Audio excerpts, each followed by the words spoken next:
22. 22. Okay. We're live. What's up, folks? Pieces are going to warm up the chat, I'm assuming. Let's get this chat plugged up here. Yes. Get a couple of retweets out there. Hello, folks. Oh man. Peace, why don't we kick this off by showing everybody how you say crayons? Oh my God. I've been. What have you been working with, Peace?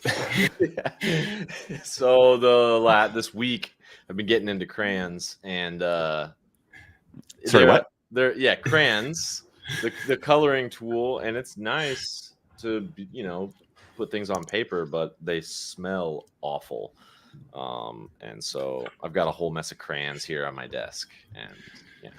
You should. We were talking about this earlier today, and Josh and I spent like 5 minutes trying to understand what the heck Peace was actually saying here. So yeah, we weren't even it wasn't even just a tease for a weird pronunciation. Like I thought we were talking about cranberries. I was like, maybe this is something that some art tool piece. That's what I thought. Thing that I'm not. I thought it was like it was like an NFT collection that he was memeing or something like that. I love that. How believable that would be that it was software. Yeah. My first thought, I was like, it's either software, and then I was like, oh, maybe it's one of like Pieces like Anon internet friends or something. Yeah, Kranz and I have been dreaming up something. Exactly. Very believable. All right, we got people in the chat. What up, Lucas? What up, Greg? The crew's rolling in. We got a great show for you today. We did SEO 7. We got fun topics. Really fun topics. Yeah, and pretty stoked about our first guest. We got Vibhu from Drip, which is, depending on which side of the crypto world or sort of circles you live in, maybe something new or maybe something you've seen before, but I guarantee you have no idea the scale and volume and just the size of this thing. So I'm stoked to dive into that with him. It's a good week. But let's kick it off. Let's just get into it.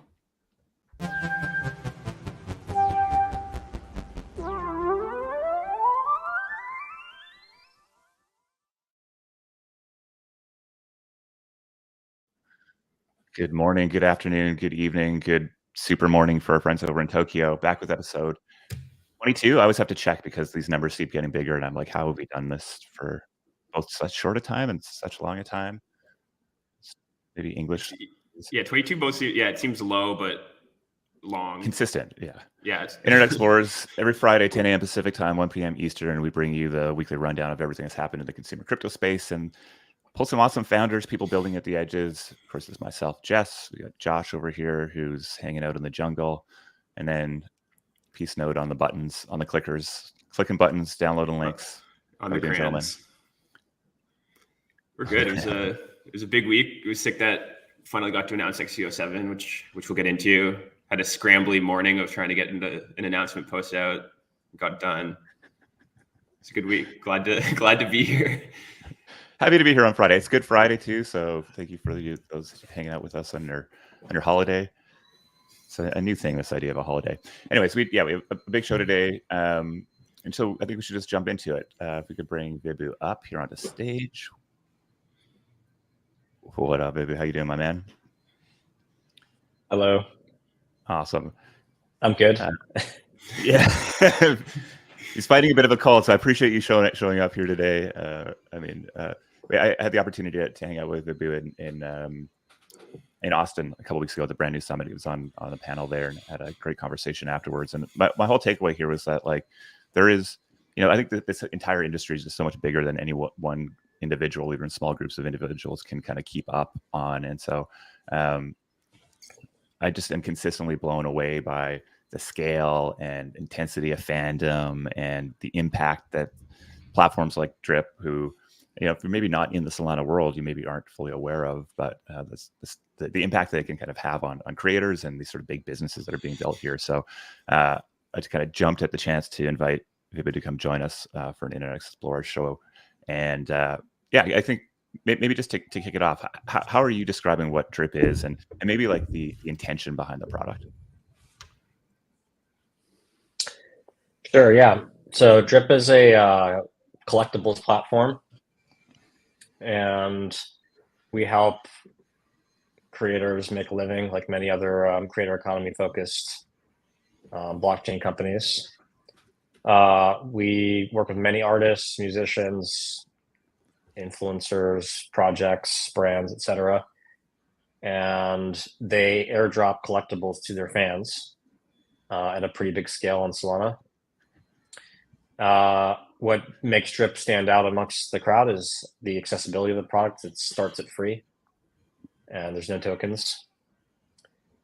And so it kind of sits somewhere between a Web 2 product and a Web 3 product from a user experience perspective. So you subscribe to creators that make things that you enjoy, and they share their work with you. And by default, you get, it can be very similar to Instagram, where they're posting something and you're kind of consuming it. But there's also NFT mechanics built in. There's rarity and more scarce pieces and special editions and all the kind of fun things that you get on chain. And yeah, our creators are building huge audiences here, between like 30K and 200,000 subscribers. And every single piece of content that they publish to the platform is an NFT, so it's tradable. These very like kind of atomic, tiny bits of attention that are being tokenized inside of this content. And yeah, it's been yeah, go ahead. Well, just give us a sense of scale, because I think that's the thing that blows a lot of people away. Because Drip it feels like it is such an accessible and simple product on the face, and then I think when you start to see what's actually going on behind the scenes, it kind of starts to blow people's minds. Sure, yeah. So we've been growing fast, so our numbers are scaling every week. This week, we've been averaging around 155 to 160,000 daily active users, around 300,000 weekly, and around 400 to 450,000 monthly. How we calculate a user? Sorry, go ahead. Yeah, continue. No, I was going to ask you that exact thing. Oh, okay. Yeah. So I actually, if you at some point you can find a 30-minute video I did on how we what we consider to be an active user. That's not a simple thing to describe, but it's a wallet, sign in, that's passed our Sybil protection systems. We have a huge emphasis on anti-fraud. We've banned over 2 million accounts from the service. If you try to farm us, you will get punished by our fraud system. We also measure DAUs in 2 different vectors. We measure kind of raw DAUs, which are folks that are valid users of the experience who are using it. And that's, like I said, around 155 to 160K in the last week, up 50% month over month. We also have a machine learning model that parses out productive versus unproductive users. These are things that nobody else is doing in the industry, in my opinion. It's also the backing of our fraud system. On that metric, we're closer to 120,000 productive users daily, and maybe around 35 to 40,000 unproductive users daily. Yeah, I love how fast people are to, and it's fair, right? Like obviously there's so much farming that happens in crypto products, but like anytime somebody says a big number, like the immediate thought is that it's all bots. And I know I've seen your video, and I've seen just the lengths you go to sort of, I guess, frame the sort of intensity with which you try to find real human beings here. So I think it's very hard to bot Drip long term because of how our economy works. You don't get that much value out of it if you're doing that. So, but yeah, we've definitely dealt with everything that every other product in crypto that has any value has dealt with. I just think that we do it particularly well. So Drip came onto my radar from Chris Berneski, who I think a mutual investor in our products, and his whole thing was looking at what are sort of the unique things that Solana as a network can enable, and Drip was the prime example of this. So this simple function of like I get to subscribe and then you are pushing NFTs out to people is something that really wasn't possible a few years ago. Became possible with Solana, and I think it's maybe something we could assume it will become more possible maybe as other chains start to scale. But it feels like it's a very one of a number of very simple mechanisms that are slightly different than what sort of the meta was in crypto when you launched, that have proven to be maybe a little bit ahead of the curve. So I'd say one of those is like shifting this scarcity-based mechanic around NFTs into one where you're sort of subscribing to it. And the other one I would say is just this very simple click to claim your drops mechanic. And I'm curious how you would sort of describe the game, because I think there's a very simple game that people get very quickly that makes this very compelling. Yeah, sure. So users collect something we call droplets. It's a virtual currency, and they can collect every 6 hours. Our economic model for that is derived basically from some of the best mobile games. We looked at how they manage their economies off chain, and we mirrored that structure here, assuming that they know what they're doing, and we didn't. So you can claim 5 to 10 droplets, and each droplet is redeemable for a single collectible on the platform. So that kind of serves as the base, kind of the UBI of Drip, if you will. From there, as you grow your appreciation for creators, so I don't know if while you're scrolling here, if you want to click into Dark Infinite below, and then go to designs, click on his channel here. Yeah, nice, and scroll down. So each creator maintains a leaderboard. If you click on the leaderboard there, you'll see that people are who appreciate your work. They kind of starts at this like simple free redemption. I get their base collectible each week when they send it to me.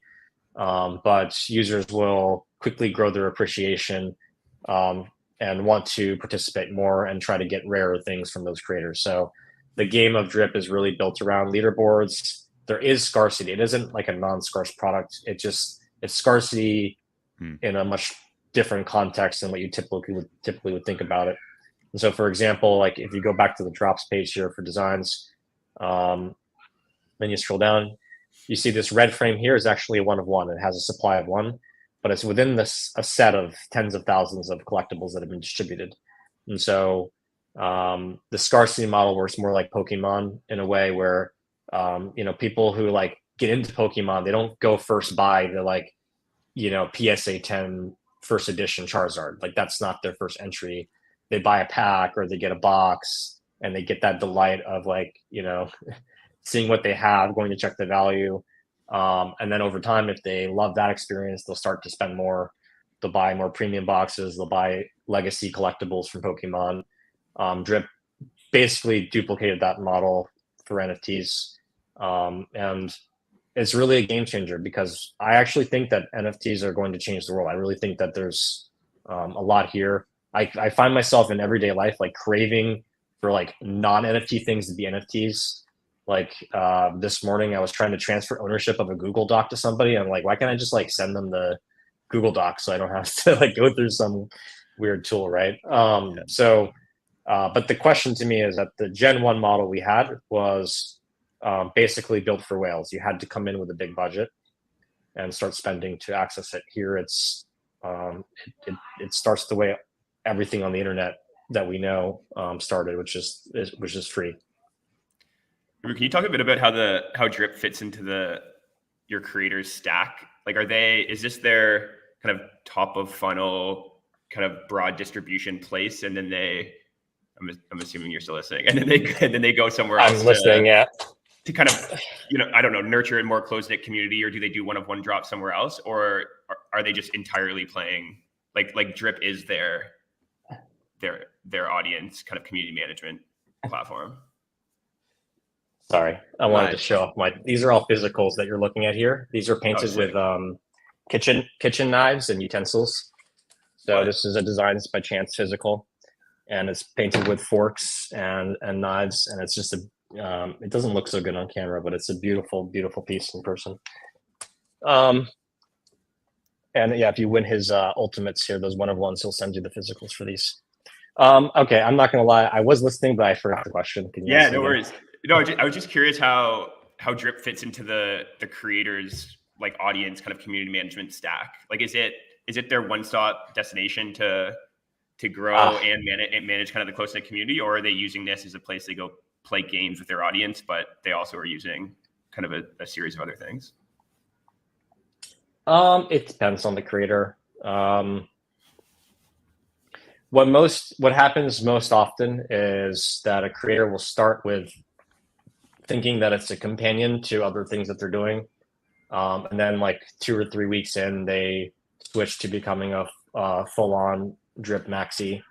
The feeling of creating on drip for a creator, coming from NFTs or from Web 2 is like unlike anything else.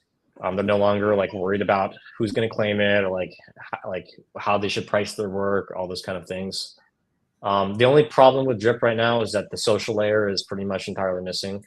So if you want to like engage with your fans, so you can see here in this donation form that you can send a message to the creator or like put your Twitter or refuse to change it to say X. They'll come and like and like often thank you for your donation or follow you or put you into a collector group. We are building social features. It just hasn't been the top priority. We really want people to love the core product before we do all that. I mean, to me, that's part of the thing that I find myself commenting on most when I talk to other other builders is just how you've resisted the urge to fuck with this in a lot of ways. Like the claiming is such a simple thing, that the core concept is such a simple thing. I could imagine wanting to extend that a lot faster and do, different games. It's a very simple game here for sort of trying to get a legendary, of which I've always lost. Like this is my experience, frankly. So yeah, I'm curious how, like, do you feel that same urge? Is there just like this desire to tinker with it and you're able to fight that, or are you just like ridiculously disciplined? No, I don't. I mean, we've definitely fucked with it. I don't necessarily agree with your assessment. Okay. But honestly, we have literally an infinite roadmap for the product. There's a lot of things. Most of our life these days is trying to figure out like if we don't build this, like what things that if we don't build them now are going to kill the company, and then we go build those things only. And like some of the like social features are like nice to haves. Like we know, like we would love a feed. We even designed it already. We would love a friends and follower system. We want comments. Comments are coming soon. Like we do want that kind of stuff, but like growing from 10K DAUs in October to 150K plus today, doing it on chain has required a ton of just an unbelievable amount of engineering effort and just like simplifying the product in different ways. I think we find like the urge that you're talking about is the urge to make it complicated and to like keep adding features. And we do have that urge, I promise you. It's just we just don't have time for it. I would say it's more that necessity, the mother of focus. So let's talk about that scaling for a second. I mean, I love this tweet. This is actually, shortly. I read this shortly after we had our conversation. I know you're sort of in this moment where meme coin season was hitting Solana, and you had a whole bunch of NFTs that were yet to be delivered. Like the pipes were not big enough to actually pipe through all the volume that you needed to do. And I'm curious. I mean, what was the intention behind, for those that are listening, it's a suggestion that Solana is going to have and needs to have L2s and or rollups, which is like I mean, that is a one just dangerous launched today. Thing to say. Okay. One just launched today. Yeah. For games, for sovereign game economies. I don't know. I think personally, we were really at a loss with Solana for a couple weeks. Obviously, I think Solana has done an amazing job on the technology side. Can't really complain about it, but no one anticipated a company like us existing, trying to push 10 million NFTs on chain every single week. And it used to be okay. It's just when there was a whole bunch of other activity on the chain, it doesn't scale infinitely. There is like block space limits. There are like TPS limits, and usually those are theoretical for like most chains, but we were actually reaching those real hard limits. And I talked with a number of the best teams in Solana, trying to get a picture of how is everyone thinking about scaling right now. And for us, the most important thing about the experience is starting it free and keeping it accessible. We have no interest in changing that. And so most of the traditional blockchain approach to this, including Solana's, is basically fees, right? Like, okay, you want access to the space, to the block space, and there's other people contesting it, then you need to pay your priority fees. And I can't really disagree with that model. I mean, it makes total sense. But for us, it puts us in a unique spot where we're kind of competing against the fees and against Solana in a way that I never really thought about. Like, we're not aligned the same way as crypto maybe is, from $0 to $200 SOL, and beyond. Like, when you're very early, you're totally happy with the token price appreciating, but for us, it's an infrastructure costs. And like, just in the last 7 days, I tweeted a couple nights ago, we spent $18,000 in fees on Solana. That's a lot for us. I mean, it's not nothing, right? On a run rate basis, that's basically $1 million a year just in pure gas fees on chain. As I've clarified, Drip is doing amazingly well as a business, so it's not like we're making way more than 18K, so it's totally fine. At the same time, like, the same exact thing that we used to get on the infrastructure level was 1/10 the price a year ago when Solana was $20. So we basically, a bunch of teams, we all agreed Solana is probably going to need to have scaling solutions, and no one wanted to talk about it in public, and I volunteered. I don't really care what anyone says, so I wanted to put it into the zeitgeist and then see what comes back. Sometimes, like, just like purely mentioning something in public, it gets a life of its own, and then some entrepreneur is like, or engineer is like, it unblocks them a little bit, and like, oh, maybe I should do this thing, right? So we're not building an L2. I'm not the right person. My team's not the right people. We're not the right people to do it. We're product people. But after that call, after this tweet, I got a number of messages and DMs and a whole bunch of people who were, in private, not in public necessarily, who were like, yeah, like, we are thinking about this. Here's like an architecture we're proposing. So this was about putting something into the zeitgeist for Solana. I knew it was going to do well as a tweet. It has 250,000 views. That's insane. And then now it's just like, wait and see if something comes to market that we could use. We might be willing to do it. Right now, we are making alternate plans. We are building a whole amazing kind of off-chain system that, I mean, it's not ideal. We'd prefer to put things on chain. But we haven't really been left with too many other choices at the moment. Awesome. I love it. Well, I continue to go and claim my droplets and subscribe to things. I think it's just a beautiful, simple, compelling. I think it just gets some of the real simple things right in a strangely. I find myself kind of strangely compelled by it, even though I'm not a power user by any means, but I continue to keep going back. And so, as a builder and somebody's exploring, I keep that in my mind as like, you gave me a lot of faith. I know on our panel I said I called droplets points, and you corrected me on that, but I think it is in a similar vein, right? This idea that there is, attention is valuable, and coming back and feeling a sense of progress and number go up, even if it's not tied to financial, upside directly, is compelling. And so it's definitely informed a lot of my thinking. I think we should let you go, man. I appreciate you showing up here and sharing the vision of Drip with us, even though you're fighting a cold. I think you brought the energy regardless, my friend, especially when we start talking about scaling. So I feel like you're going to be involved in many more of those conversations over the next little while. Where can people find you, and where would you send them to get an experience of Drip? Right here at Vibu. If you do not have an invite code, my DMs are open personally, and I can get you in for free. Otherwise, you'll need to hit up a friend that's on, or you need $20 in your Solana wallet. I mean, that was $1 in a Solana wallet a few months ago. So literally, it was designed to be $1, and we just never changed it. So. All right, then hit up Peace or hit up Vibu if you want access to Drip. Appreciate your time, my man, and I wish you well. No problem. Thank you, Jess. Thank you, Peace Node. Thank you, Josh. Appreciate it. Take care. Bye.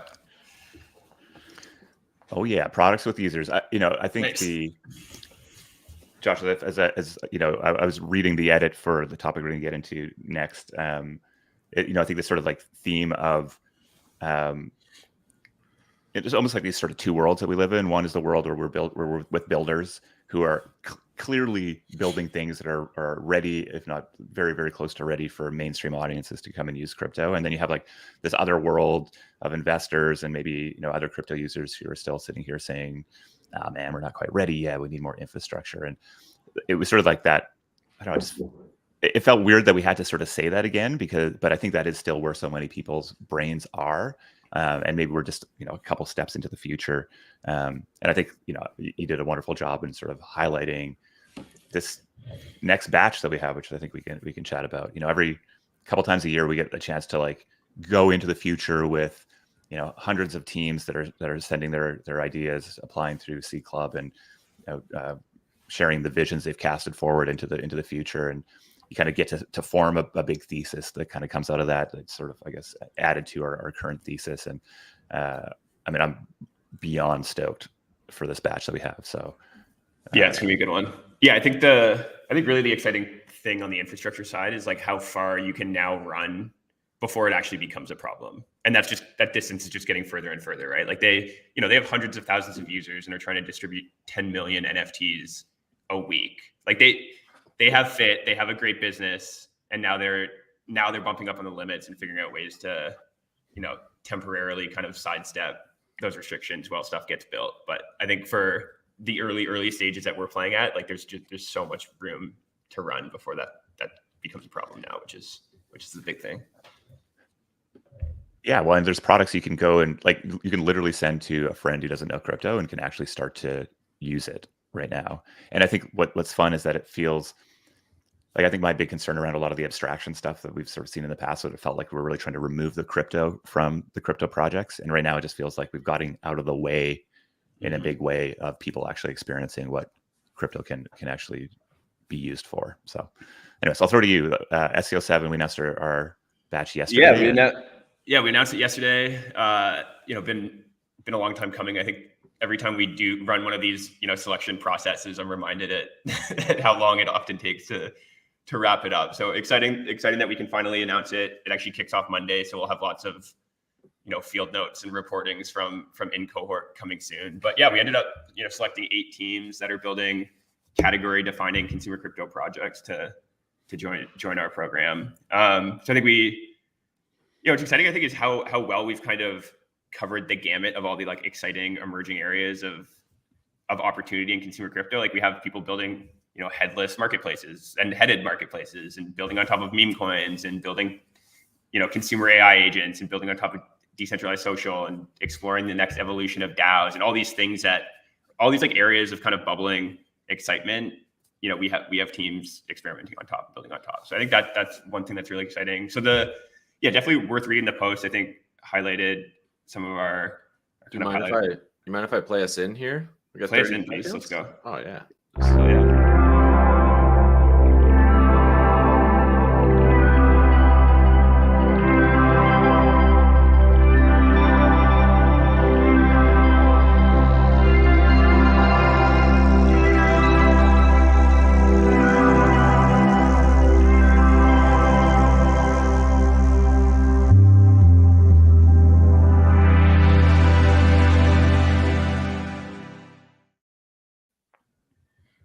Makes us look so good.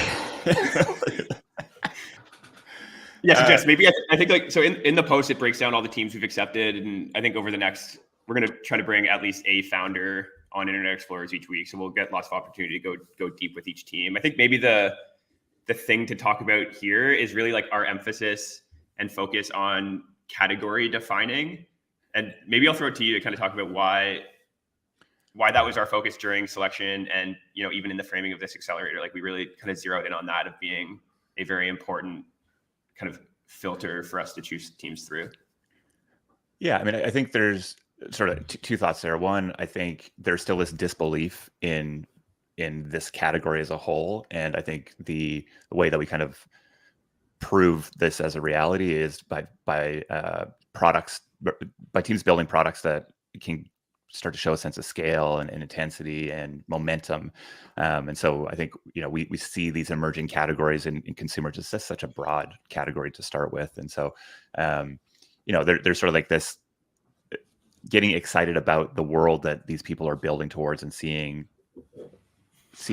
big products being able to be built there were, I think, important from an adoption perspective. And of course, it's sort of from an investment perspective as well, right? Like these, I think that the main complaint I hear from venture capitalists that are looking at consumers, they just don't know if there's, consumers are hard to build generally, but have there been big scale up, big winners? You're not pointing to sort of other L2s that are at multi-billion-dollar market caps just yet. So we're still, I think, early in that, and that there's sort of the opportunity we have here is to work with teams that are going to build those defining products that will have massive value in the market, that will make it clear to people who are looking to deploy capital or to back teams that consumer as a category is inevitable, and that there's opportunity here generally. And so as we were speaking to teams, we always put such a huge focus on the individuals, right? Like the Seed Club is about getting great builders together to build together.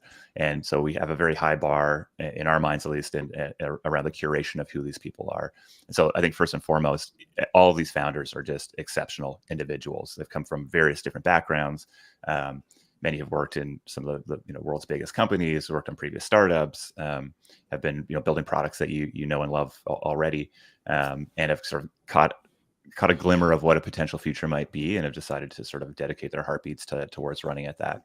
So I think that's first and foremost. And then second, like, can we see a path to a big emergent category that they can go be the leaders of? And we've had this opportunity over the last 3 years to explore among over 150 other products and founders as well. And I think what's interesting here is we're seeing a lot of consistency through them, and then also like a lot of reimagining of what could be. So there's DAO narratives in here, though they aren't really being positioned as DAOs. There's collectible narratives in here, though they're not really being positioned as NFT collectibles. And so we're seeing sort of like an evolution, I think, on narratives that have sort of been proven to some degree in the past, but are now being repackaged in a way that's more accessible, maybe more of a directly running at the opportunity that exists today, and has emerged from those previous narratives.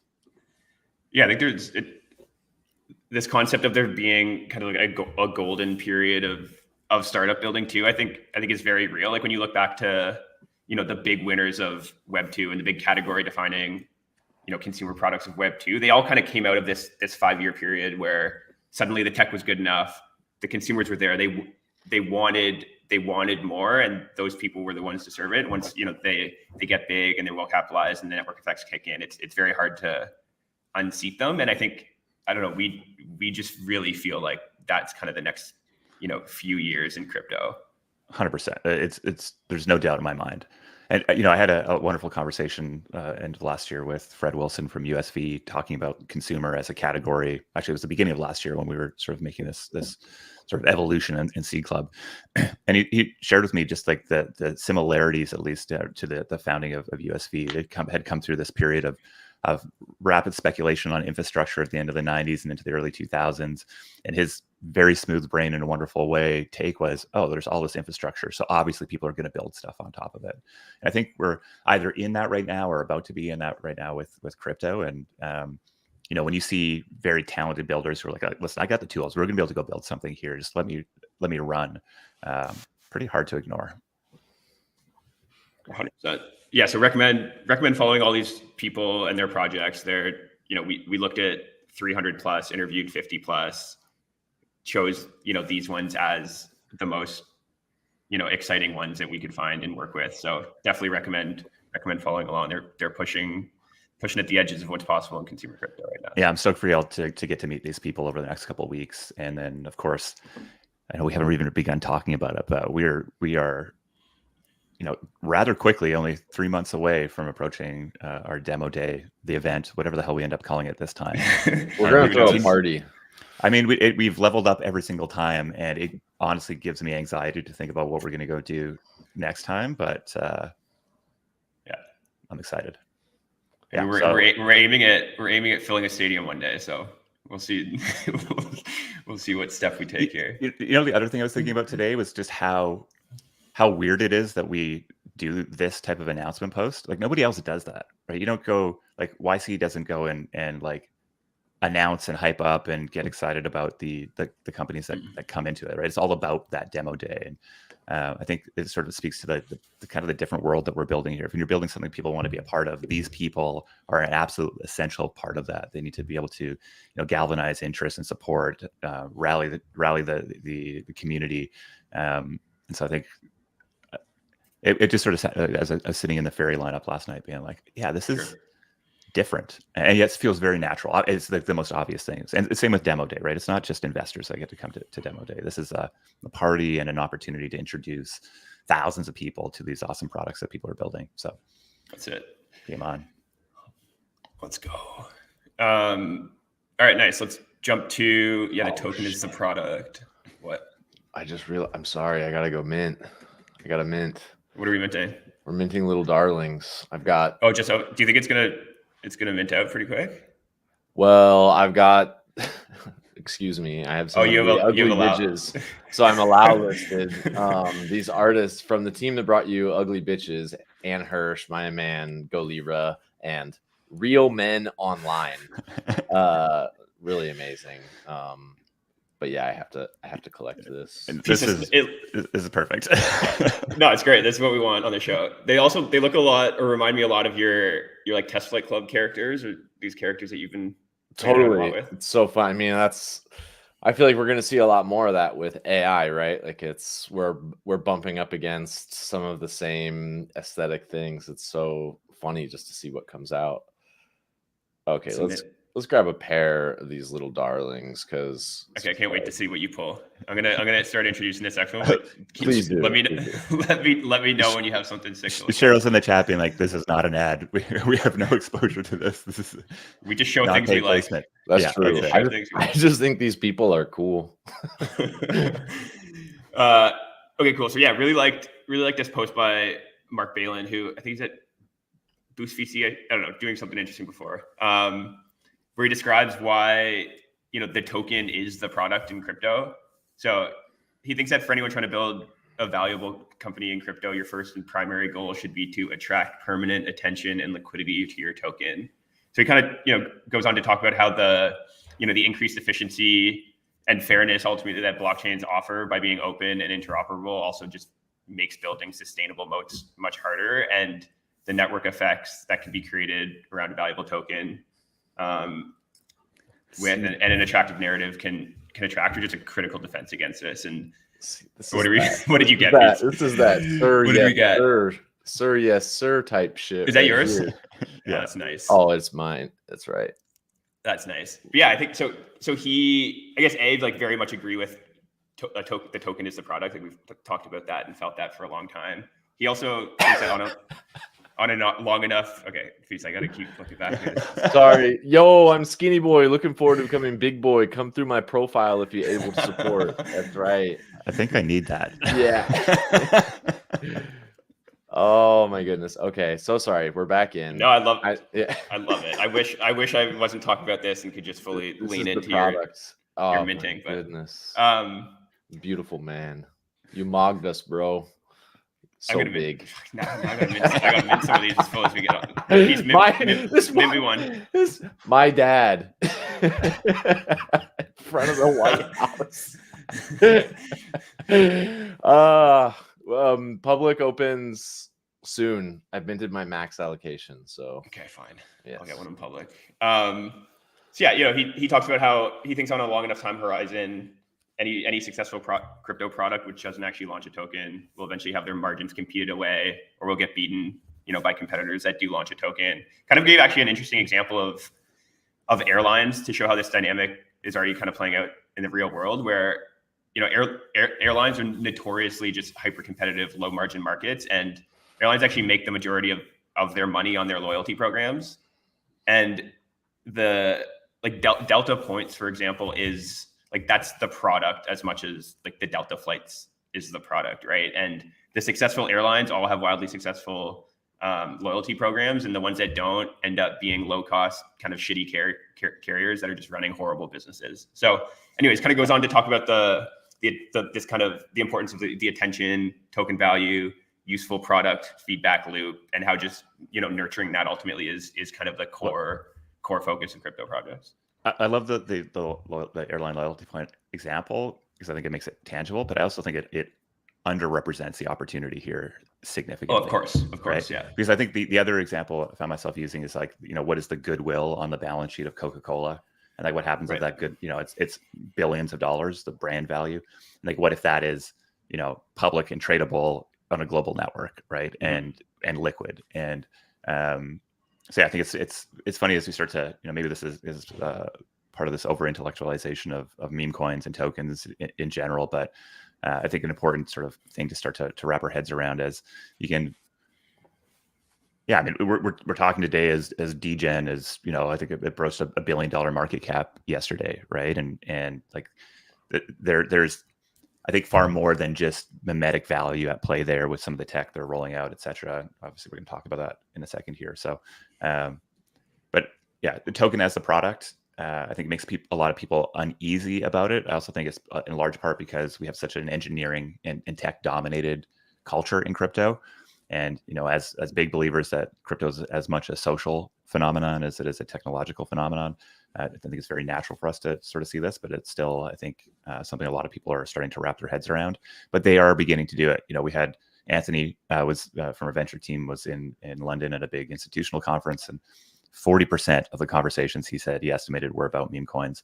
All the VC funds I'm talking to, their LPs are trying to get a sense of it. And so it's very clear that attention and belief and belonging is an asset now that can be, traded, and that comes with a lot of benefits, a lot of downsides, and a lot of figuring out to do.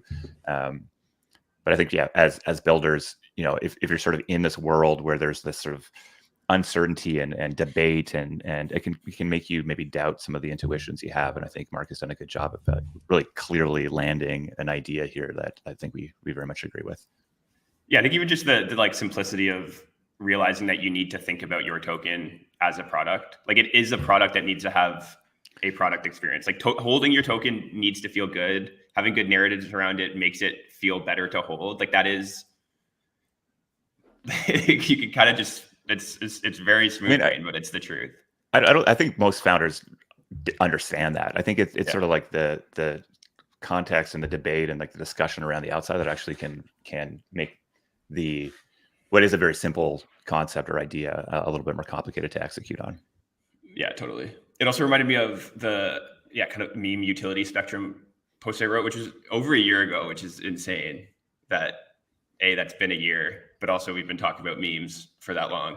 That's why I hate loyalty points. I think it's just like it's just like, here's this kind of shitty utility. Frankly, like loyalty points are not great. I mean, okay, totally. Get like a penny. I mean, I have a great loyalty points with my gas station. I get 7 cents back. I love that, but it's not like it's making me buy gas there than versus somewhere else. But I think it frames it well that like you don't want to be an airline without a loyalty program.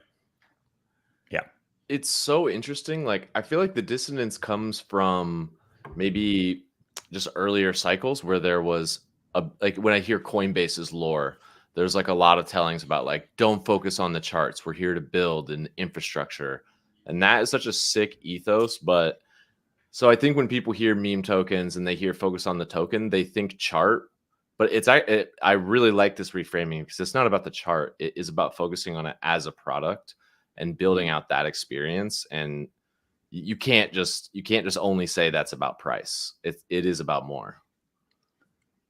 Yeah, well, I think there's certain dynamics that emerge from, let's just say, attention-based tokens or brand-based tokens. I think you expect there to be a lot more volatility. I think price is actually a core part of it, but it's definitely not the only part of it. I think that's maybe where today's meme coins are over-indexed. Like the way you launch them is trying to show number go up to the right.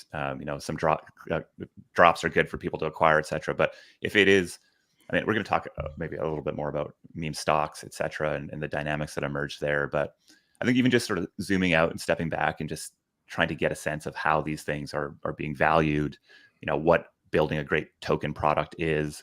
And I think that is more than just tech, and sort of getting a feel for the market dynamics around these things is probably just going to be a very valuable thing moving forward, because 98% of people are looking at this with some version of disdain or disbelief, and it's inevitable in my mind. And I think we'll see from the next couple of topics here, 3 topics. I think, It's all connected. Yeah, let's jump to Degen chain.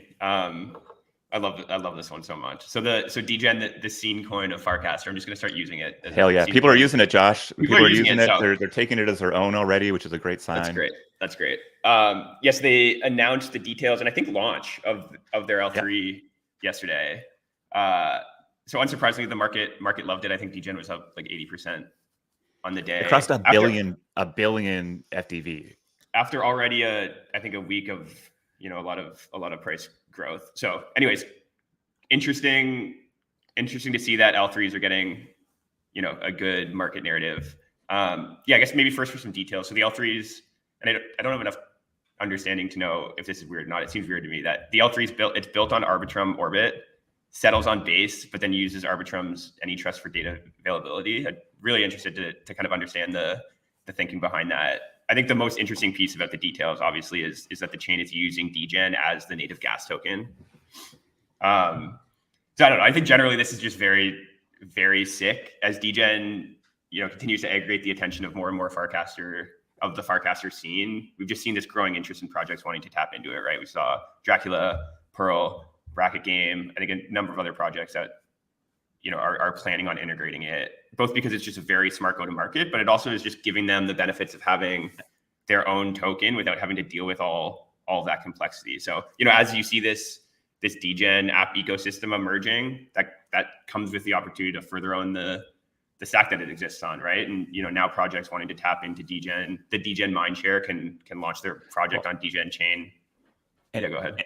Well, and this is what Ethereum was, right? If you zoom out of the tech, obviously we're dealing at different levels of abstraction here. There's different security assumptions, all that sort, just decentralization assumptions, all that sort of stuff. But the reason people were building it was for a narrative that people were building on Ethereum, right? And they had a sense of sort of aligned incentives towards it.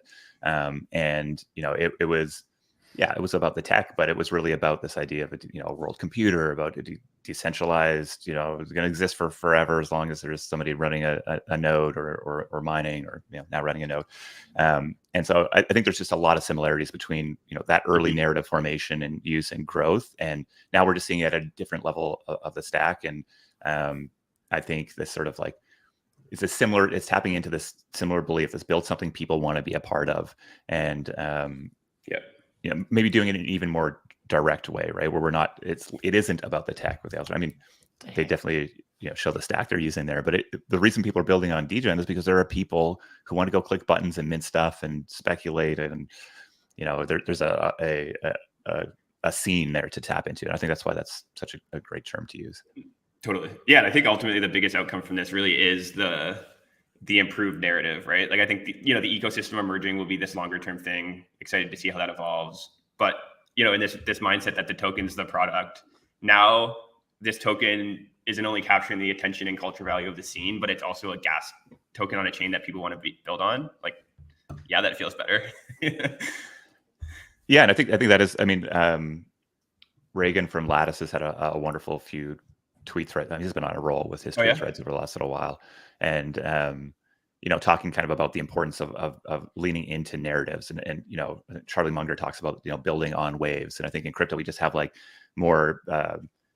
many more waves that are kind of breaking with you. So you have the crypto wave, and then you have these you have the L2 narratives, and you have the liquid staking narratives, and now you have sort of this scene coin narrative or whatever it ends up being called, or L3s, and so there's sort of like probably a bigger vision to build towards, but being able to sort of stack and play and be relevant within the emerging narratives, I think are one of the core things you need to do if you're looking at your token as a product.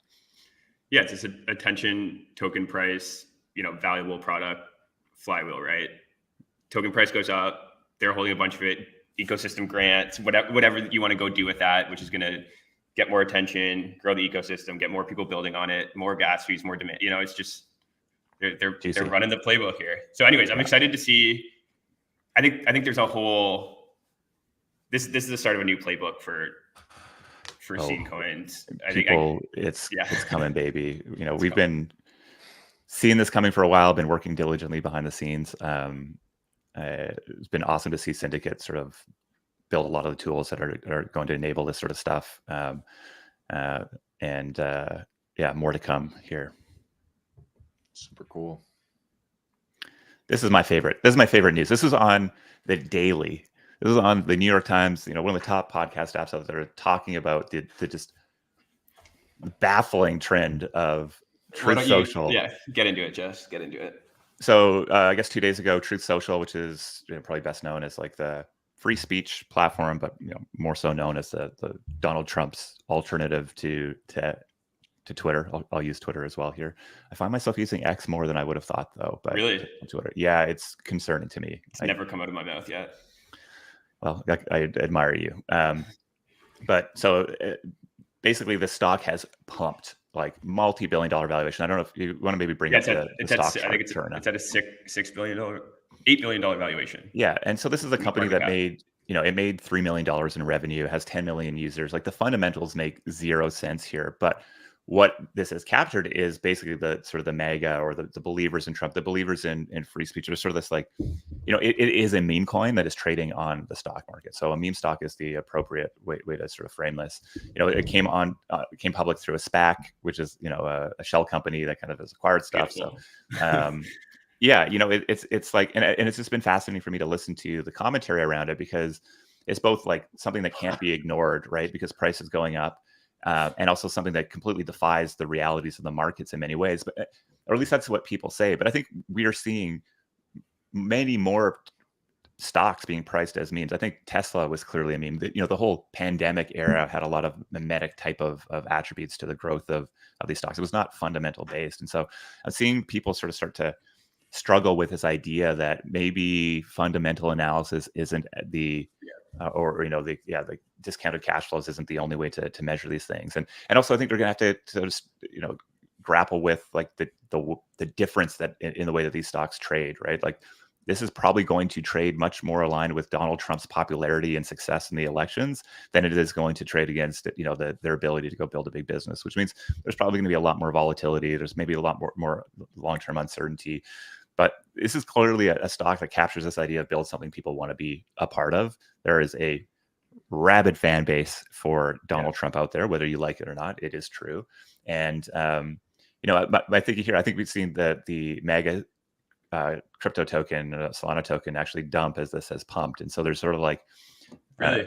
Yeah, I mean, I don't know if it's dumped. It's definitely down from where I didn't buy it. But I think there's sort of like both to me, it's like, oh, what happens when it's so $6.5 billion versus what is this at $165 million, right? Like that's almost like the delta between broad adoption of crypto and because the stock market has it's far more accessible, but it is limited in geography in many ways. Crypto is still much more nascent. It's global. So I don't know. To me, it's just another one of those data points that says that there's so much value in the social layers that are emerging around these financial assets, and is like so bullish for crypto in my mind, and that's struggling with what is actually happening at like the New York Times level. I think is just wonderful to see.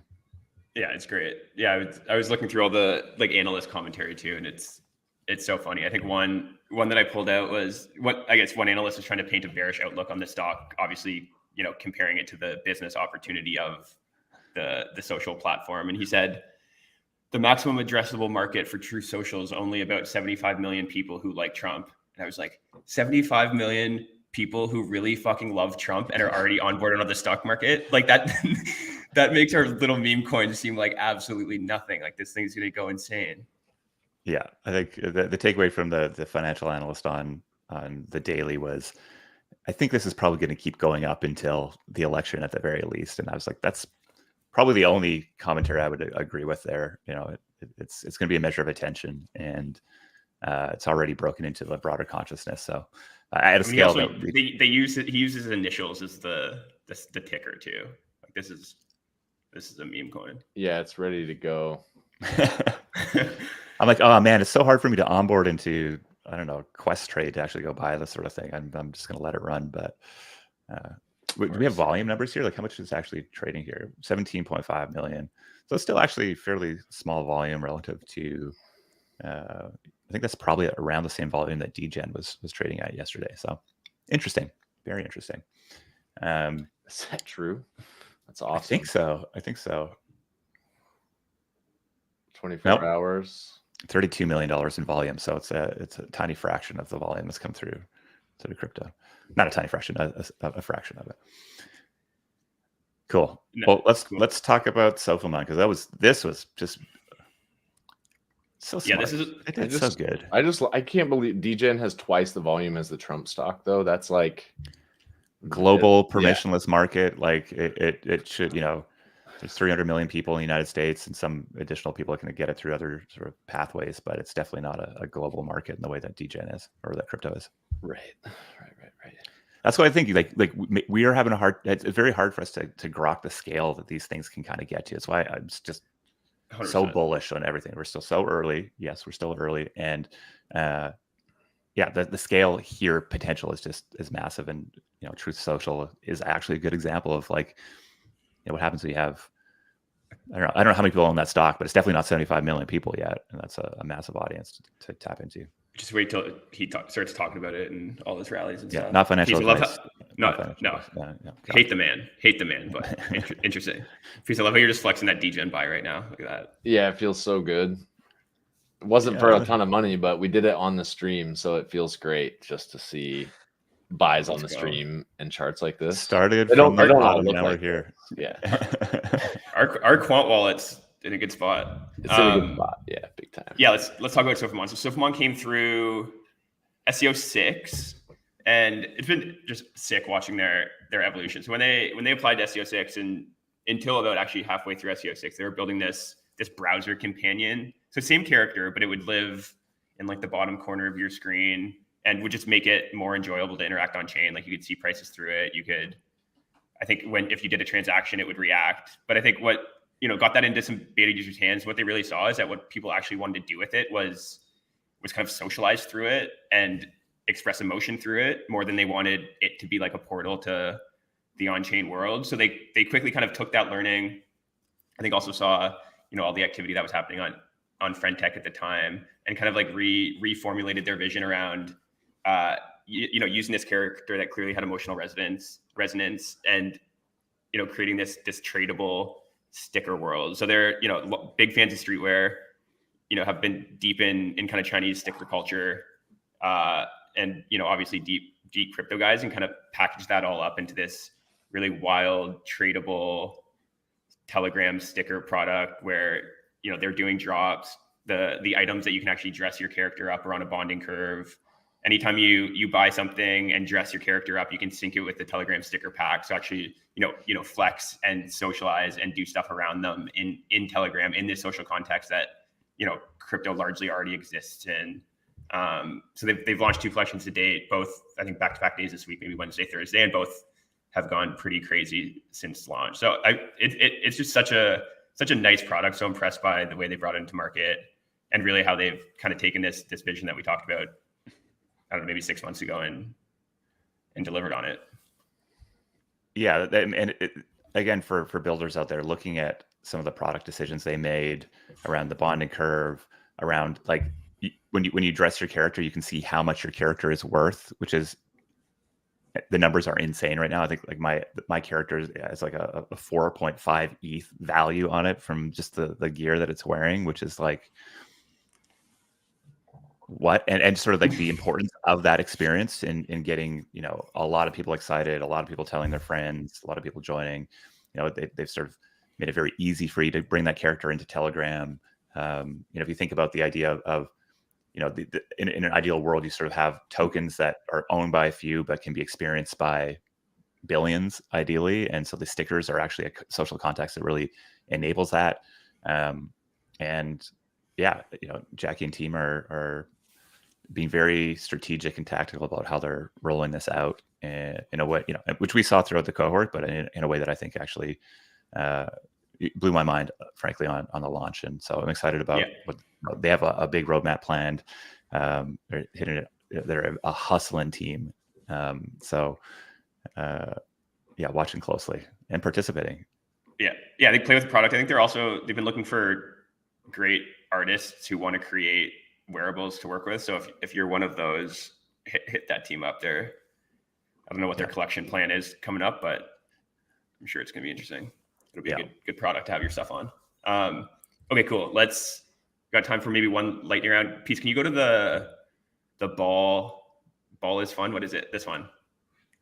Just do you know what this is? So this is a drop by SendSpace, who is another SEO 6 project, building kind of this Japanese character world. They're based in Tokyo, kind of deep in the street scene over there. And they dropped this, which I actually don't know a ton about, but it's cool. Yeah, well, I mean, I think SendSpace is really, over the last couple of months, they have sort of this very small, deeply connected community of makers, creators, brand builders in Tokyo. There's this scene there that they've been very diligently and very, frankly, slowly building. And I think they sort of reached a scale right now where they're really tapping into that network and now coming up with a lot more drops that are, I think, geared to reach more people. So they've been really active on Farcast over the last little while. I'm trying to remember what the name of this type of machine is called, and I should know it's called Gachapon machines, yeah, which we've seen a couple of projects kind of play around it. Cocoa so it's a pretty simple thing. I think you go mint these tokens. The value of the mints gets put into a prize pool, and you get these collectibles with a chance to sort of get access to the prize pool. But I think it's just one part of a series of drops they'll be coming out with over the next little while as they sort of build momentum around tapping into this vibrant scene that they have and are a part of in Tokyo, which this has been a phenomenal project for us to work with, because the cultural divide between Western crypto culture and Japanese crypto culture is massive. The difference between startup culture between the sort of two sides of the world is also massive. And so their sort of ability to navigate those two worlds by building for, very much a Japanese audience here. I think they've seen a ton of pickup from sort of the Japanese community, and then also bridge that out and do that in a way that is just like, I mean, to me, it feels like the opportunity here is like what Japanese denim had. Like there's this sense of cool and of thoughtfulness and of collaboration that really just makes what's happening in Tokyo really fascinating to, I think, many of us. And being able to bridge that through crypto products, I think, is an interesting opportunity that they're running at. So you can mint some of those tokens, but I think just kind of getting your finger on the pulse of what they're doing is probably the smartest move here. Oh my God, I'm so jealous of all these people. This person got baller chicken. They got freaking tuna mayo ball. What? I got the same piece. I got the same thing you got, the cocoa shrooms. Now I have to go roll again. Let's do it. Come on. Do it for the stream. Let's go. Let's get the butter chicken or cocoa shrooms. Okay, that's okay. Common roll day. I'll be back another day. We got 6 more days. Sure. I love it. Awesome. All right. Well, I hope for many of you it's a long weekend, so I hope you're putting it to good use and minting some tokens. What are we, episode 22, Internet Explorers? Lovely to see you all joining us here on a good Friday. We'll be back again next week on Friday, 10 a.m. Pacific, 1 p.m. Eastern time.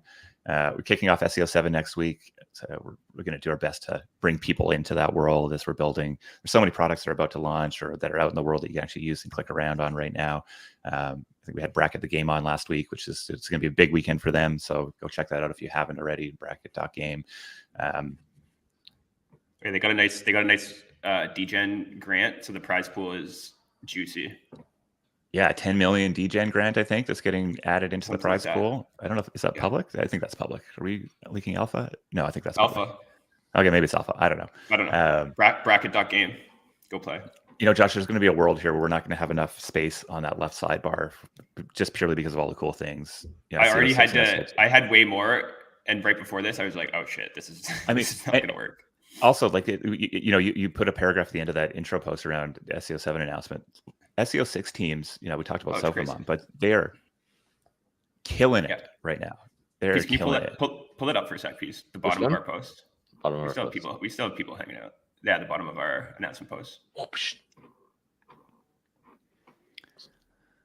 Yeah, honestly, it reminded when I was writing that, I was like, oh shit, like they're.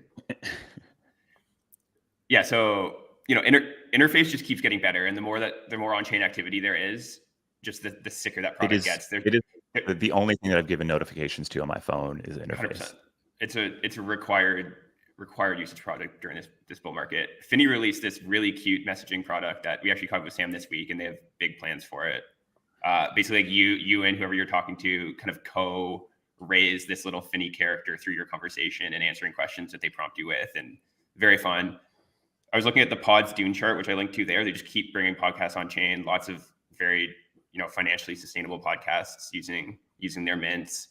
Mintstars has just seen explosive growth from their advocacy efforts, and OnlyFans doing stupid shit, and creators just realizing that Mintstars is genuinely in their corner and building the product for them. Peace. What else do we have on there? Yeah, Sofamon. Yeah.